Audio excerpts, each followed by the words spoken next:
কারণ বাংলাদেশের প্রধানমন্ত্রী তারেক রহমান হবে জল ঢাকার এমপি যদি আলাপ ফয়সালি হয়, তাহলে এই জল ঢাকায় উন্নয়নের বন্যা ভাসে দেবে, রাস্তাঘাট মসজিদ মাদ্রাসা মন্দির সব কিছু উন্নয়ন হবে, কর্মীদের মূল্যায়ন হবে, যুব দলের উন্নয়ন হবে।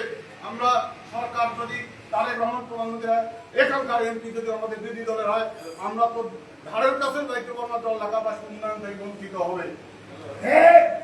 আজকে আমাদের যিনি যেনাকে গ্রিন সিংয়ের বা যেনাকে ফোনে কথা বলছেন, তিনি একজন দানবীর, একজন শিল্পপতি। শুধু আজকে দলের জন্য দান করে না, আমার জীবনে আমি 1987 সাল থেকে যখন ছোট ছিলাম তখন থেকে আমি হাতমান করি, তখন থেকে আমি যেহেতু আমার এলাকাটা বিএনপি পরিবারের পাশে বিএনপি যেহেতু এখানে এলিসের নেতৃত্বে আমি সেই সময় ছাত্র দলের রাজনীতিতে জড়িত হয়েছিলাম।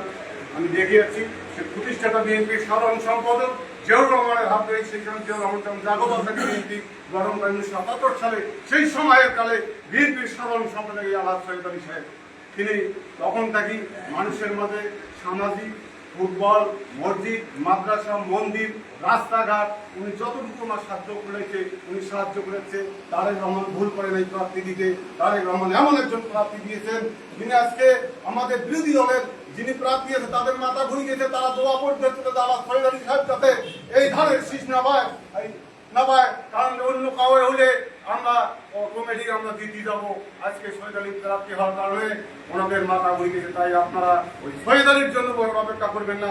ধানের শীষের পক্ষে এখন থাকি পাড়ায় গ্রামের চাপ দোকানে বসিয়া এই ধানের শীষে আলাপ সৈয়দ আলীর ইতিহাস তুলে দেখবেন যে তার কোনো 2-10 বছরে কোনো দুর্নীতি আছে নাকি। সে আওয়ামী লীগ সরকারের আওয়ামী লীগ সরকারের ক্ষমতা থাকার বছর চেয়ারম্যান ছিলেন। কিছু প্রাইমারি স্কুলের পিওন নিয়োগের অথবা 2-4টা উনি ভাগ পেয়েছিলেন পিওন নিয়োগ। আপনারা খোঁজ নিয়ে দেখবেন এই পিওনদের চাকরিগুলো আলাদা হয়ে গেলে দিতে একটা পয়সা কারো কাছে নিচ্ছে নাকি, বা কারো বাড়ি এই ওসুলের কোনো দাওয়াত খেয়েছে নাকি। হ্যাঁ, উনি মাংনায় উনি এই যে 2-4টা প্রাইমারি শিক্ষক পিওন পেয়েছেন, উনি চাকরি দিয়েছেন, 1 টাকাও উনি ঘুষ করে তাহলে এই ব্যক্তিকে নির্বাচিত করলে তখন এলাকার মানুষ সুখে শান্তিতে থাকবে। কে বললো যে ঠিক আছে এখন মহান পাইবে না পাইবে সারাই তারেক রহমান যেখানে তাকে ফোন দিয়েছে সেই ধানের শীষের প্রার্থী এইটাইকে সামনে রাখে, তাকে ধারণ করে এবং শহীদ জিয়াউর রহমানের আদর্শ ধারণ করে সামনে এগিয়ে যাইতে হবে। সবার কাছে আমার এই অনুরোধ, কারণ আপনারা প্রধানমন্ত্রী তারেক রহমান তাকিয়া জল ঢাকার যদি এমপি নান, আপনাদের আমাদের এবং জনগণের জল ঢাকাবাসীর কোনো ভাগ্যের উন্নয়ন হবে না।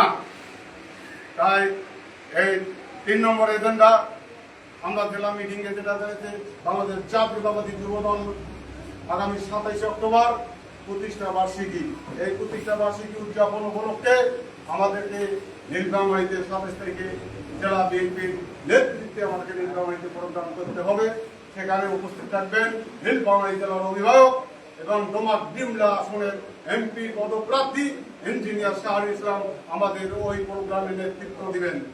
তাই আপনারা খেলা করবেন আগামী 27 তারিখ। আমার আহ্বান যে সময়টা টাইম দিবে তার আগে যাতে আমরা উপস্থিত হয়ে ওই মিটিংয়ে আমাদের আগে যা উপস্থিত হয়ে থাকতে পারি, এইটা আমার কাছে যুবদলের পক্ষ থেকে আমাদের কাছে অনুরোধ। পরিশেষে আমি একটা স্লোগান দেবো, এই স্লোগানটা আপনারা একটু আওয়াজ করবেন। তারুণ্যের প্রথম ভোট, তারুণ্যের প্রথম ভোট, ধানের শীষের পক্ষে হোক, ধানের শীষের পক্ষে হোক, তারুণ্যের প্রথম ভোট, ধানের শীষের পক্ষে হোক, তারুণ্যের প্রথম ভোট। এই আশাবাদ ব্যক্ত করে সবার সুস্বাস্থ্য কামনা করে আমি আমার বক্তব্য এখানে শেষ করেছি। সবাইকে ধন্যবাদ জানিয়ে তার শহীদ জমর হোক, খালেদা জিয়া জিন্দাবাদ, তারুণ্যের রহমান তারেক জিয়া জিন্দাবাদ এবং এই জেলার অভিভাবক ইঞ্জিনিয়ার শাহরুল ইসলাম তুহিন ভাই জিন্দাবাদ, আমার নেতা এস এন সাইফুল্লাহ রুবেল জিন্দাবাদ এবং